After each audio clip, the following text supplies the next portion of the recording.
Au cours des dernières semaines, un débat sur les réseaux sociaux a porté sur le contrat de travail du footballeur, et ce suite à une décision de la FAF d'interdire aux clubs de la Ligue 2 et par ricochet à l'ensemble des clubs adhérents de la fédération, autres que ceux de la première division dite Ligue professionnelle, de signer des contrats de travail avec leurs joueurs.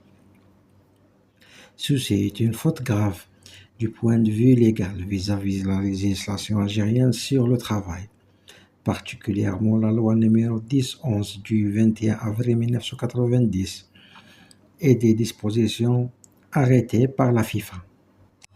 La relation de travail prend naissance par le contrat écrit et non écrit. Elle existe en tout état de cause du seul fait de travailler pour le compte d'un employeur. Article 8.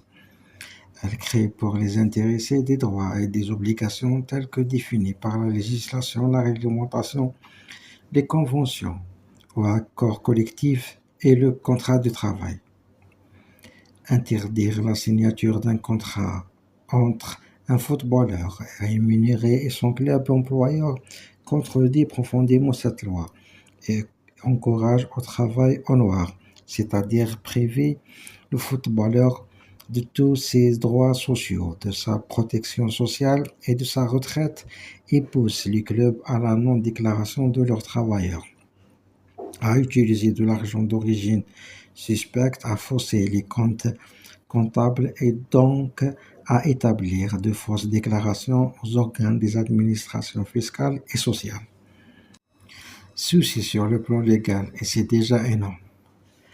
Examinons maintenant les règlements de la FIFA et le statut du joueur et des transferts de la FIFA.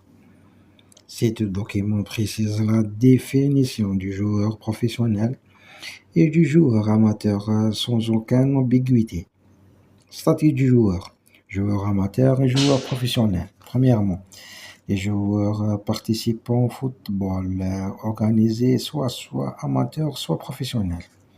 Deuxièmement, est réputé joueur professionnel, tout joueur bénéficiant d'un contrat écrit avec un club et qui perçoit une indemnisation supérieure au montant des frais effectifs qu'il encourt dans l'exercice de cette activité footballistique. Tous les autres joueurs sont réputés amateurs. La clarté de ces articles du statut du joueur ne permet aucune autre définition que celle du joueur percevant une rémunération. Les autres dispositions de la FIFA, et notamment les règlements de la licence